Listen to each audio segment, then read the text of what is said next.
Protesting in Venezuela is extremely dangerous. You go out and you don't really know if you're gonna be coming back home. One of my best friends was protesting with me by my side. Unfortunately, he was basically kidnapped by the political police.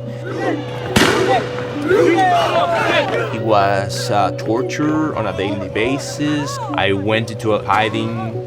I was unable to communicate with anybody outside this place, not even with my mom nor my dad. I was totally isolated.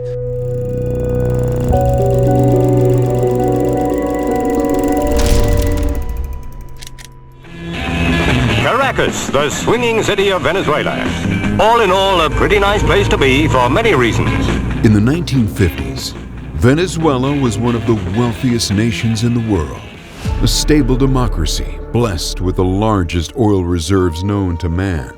Today, it's one of the poorest, most dangerous countries in the Western Hemisphere, run by power-hungry dictators. We went from being the richest nation in the world, from being a country that was competing with Haiti to see which one was the poorest. It all started in the 1970s, when politicians seized control of the oil industry. The first step that we gave into socialism, when we decided to nationalize our oil industry. The government used oil wealth to fund massive social programs. Well, of course, it took so little for Venezuelans to start getting used to this kind of living, of just extending their hand and getting something from government. But by centralizing control and driving away private businesses and investment, the government crippled the very system that had made Venezuela rich. And Lake Maracaibo, once thought to be one of the most beautiful lakes in the world, now a graveyard for Venezuela's crumbling oil industry. There was no reinvestment in the industry.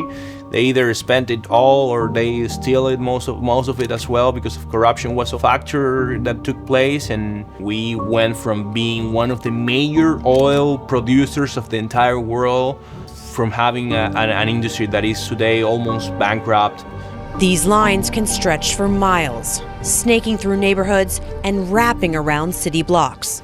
Once drivers finally reach the pump, they can only fill up around 13 gallons at a time, which among these many old cars doesn't last long. I think it was Milton Friedman who said something like, if you put the government in charge of the Sahara Desert, then you would run out of sand just in a few years. And I think Venezuela is a perfect example to demonstrate how true this quote from Milton is.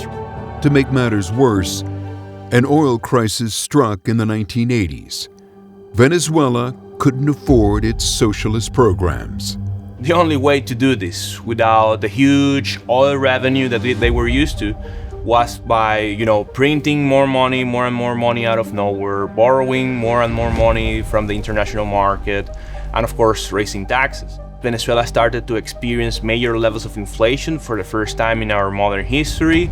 In the 1990s, Hugo Chavez took power and doubled down. He started to nationalize a lot of different industries, not only the oil industry, but restaurants, hotels, small businesses of all kinds were being nationalized by the government. The economy was failing, but Chavez used that to justify his Marxist agenda.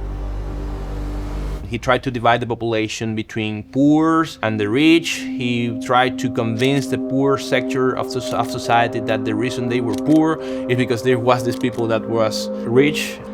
We have to remember that the socialist idea didn't come from the poorest sectors of the population. It actually came from the media.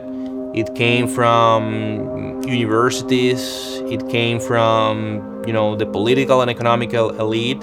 In 2013, Chavez died and handpicked Nicolas Maduro as his successor. We started experiencing a lot of inflation, a lot of economic decline.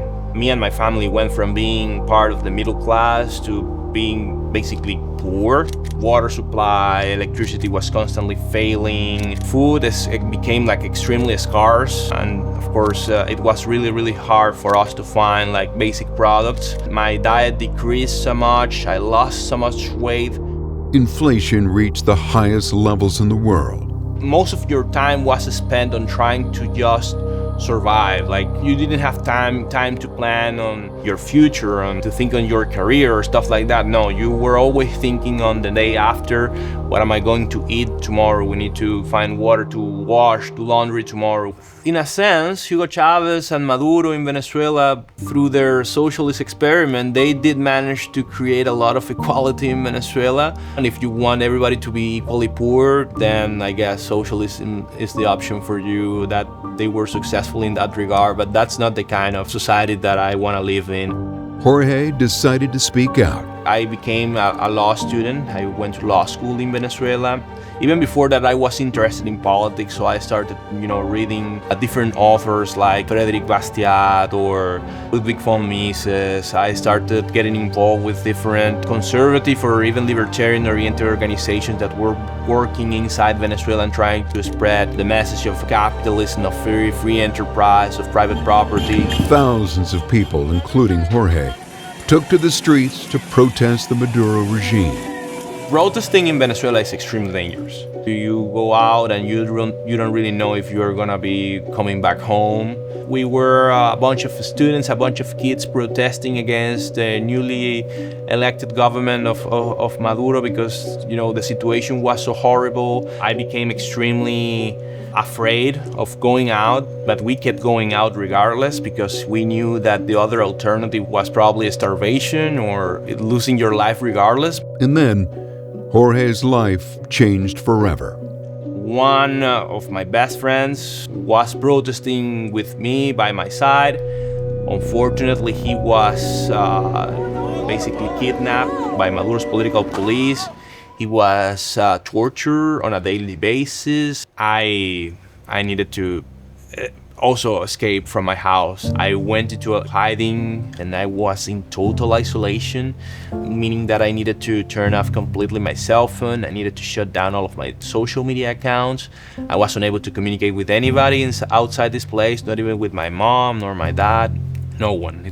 I was totally isolated. Like other communist regimes, the Venezuelan government maintains power through fear and coercion. For example, if you needed some medicine, the only provider at some point was the government, and if you wanted to have access to that medicine, you needed to affiliate to their political party. And of course, if they noticed that you were outside protesting and making it harder for them to rule, well, you were not going to receive these different things like medicines or food. Eventually, Jorge had to find a way to flee the country. I was selected to do a leadership program at Arizona State University. Thanks God I was selected to be part of that, and that was the reason I was able to leave Venezuela. Jorge is one of 6 million Venezuelans who have fled their homeland. I knew that it was extremely risky for me to return under these circumstances, so that's why I claimed asylum, and I'm waiting for my hearing to happen. I remember when I came to America, after that, I felt like I arrived to paradise. I saw, the different products at the supermarket. I remember I once went to Costco with my family, and we were having these big hot dogs and slices of pizza, and they were about to throw the food that was left behind to the trash can. And out of nowhere, I screamed like, "No! Please don't do that." And the whole store started looking at me weirdly. Now, in America, Jorge sees young people being drawn to the same dangerous ideas that destroyed his homeland. My advice for young Americans is do not fall for the temptation of socialism. It sounds great: free healthcare, free housing, free college tuition. In Venezuela, we used to have all of that, but it was never free for us. It costed us billions of dollars and ultimately our own freedom and democracy.